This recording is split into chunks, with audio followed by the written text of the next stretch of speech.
आज के इस चर्चा में आइए भक्ति और अकल्पनीय शक्ति की एक बेहद रोमांचक पौराणिक यात्रा पर चलें।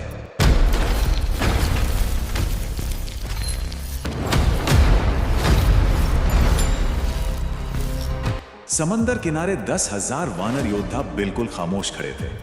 यह सन्नाटा किसी आने वाले भयंकर तूफान का संकेत था।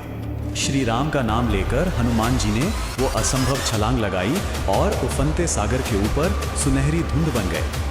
रातों रात लंका पहुंचकर इस विशाल योद्धा ने अपना आकार बिल्कुल छोटा कर लिया और अशोक वाटिका में जा छिपे। माता सीता की खोज के बाद उन्होंने पूरी वाटिका उजाड़ दी, पर चमत्कार देखिए, सीता जी का पेड़ सुरक्षित रहा। इस भयंकर तबाही से खतरे का अलार्म बजा। 80,000 खूंखार किंकर राक्षसों की काली लहर वाटिका में उमड़ पड़ी। हनुमान जी ने गदा उठाई और तूफान की तरह लड़ते हुए उस विशाल राक्षस सेना को चुटकियों में बिखेर दिया। खतरा और बढ़ा। 5 बड़े सेनापति मैदान में उतरे, लेकिन पल भर में उनके युद्ध रथ भी चकनाचूर हो गए।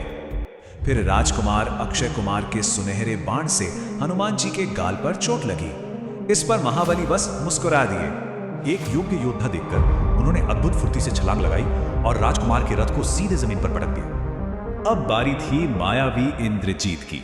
उसने छल से अपने 5 तीरों को 5,000 बाणों में बदल दिया। हथियार नाकाम होने पर उसने परम अस्त्र ब्रह्मास्त्र चलाया। इससे हनुमान जी पर पूरे ब्रह्मांड का भारी बोझ आ गिरा। लेकिन रावण के दरबार तक पहुंचने का यही एकमात्र रास्ता था, इसलिए उन्होंने जानबूझकर बंदी बनना और जंजीरें स्वीकार की। लंका की सड़कों पर पत्थर खाने के बावजूद यह बंदी योद्धा एकदम शांत और राजसी गरिमा के साथ चलता रहा। दरबार में रावण ने मजाक उड़ाया। जवाब में हनुमान की पूंछ बढ़कर सिंहासन से भी ऊंची एक मीनार बन गई।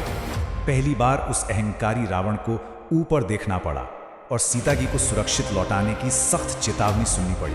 बौखलाए रावण के आदेश पर उनकी पूंछ को तेल में भीगे मीलों लंबे कपड़े से लपेटकर आग लगा दी गई। लेकिन अग्निदेव से एक मौन प्रार्थना के बाद आग की वो भयंकर लपटें भी उन्हें ठंडे पानी जैसी लगी।